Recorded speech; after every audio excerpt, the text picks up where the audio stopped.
Senior استاد فضیلت الشیخ شرف الدین صاحب کو کہ وہ آئیں اور آ کر طلباء کو نصیحت فرمائیں۔ شیخ الحمدللہ والصلاة والسلام علی رسول اللہ، اما بعد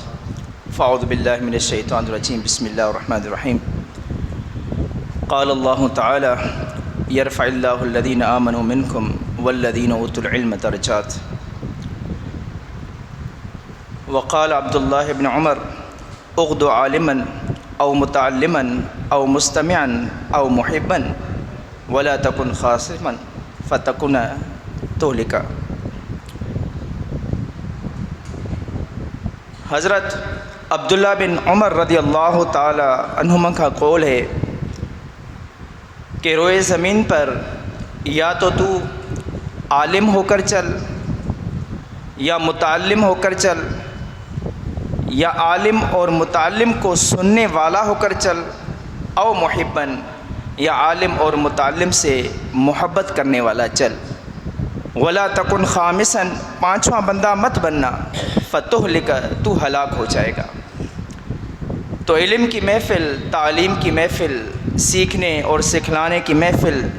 انتہائی عظیم اور بابرکت محفل ہوا کرتی ہے، یہاں تک کہ پیغمبر صلی اللہ علیہ وسلم نے فرمایا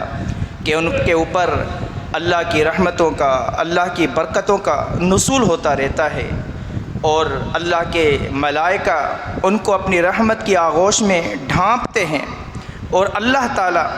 ان کا ذکر کرتا ہے، ان کو یاد کرتا ہے ملائکہ کی عظیم محفل میں۔ تو آپ لوگ ماشاءاللہ انتہائی مبارکباد کے لائق ہیں کہ اتنی محنت اور اتنی جفاکشی کے ساتھ اپنے موضوع کو تیار کرتے ہیں، بناتے ہیں، سنوارتے ہیں، سنگارتے ہیں اور یہاں آ کر پیش کرتے ہیں۔ یہ ایک عظیم ذمہ داری ہے جو ہر علم کے طالب علم پر لازمی اور ضروری ہوتی ہے۔ اس کے لیے محنت، کوشش، جفاکشی جو آپ کرتے ہیں انتہائی ضروری ہے، کیونکہ ہمارے جو اسلاف ہے، خاص طور پر صحابہ کرام، تابعین، ان کا بھی یہی مشغلہ ہوا کرتا تھا۔ حضرت ابو درداء رضی اللہ تعالیٰ عنہ فرماتے ہیں لو اشکلت علی آیتن، اگر مجھے پتہ چل جائے کہ یہ آیت میرے لیے مشکل ہے، اس کا معنی، اس کا مفہوم، اس کا مطلب سمجھنا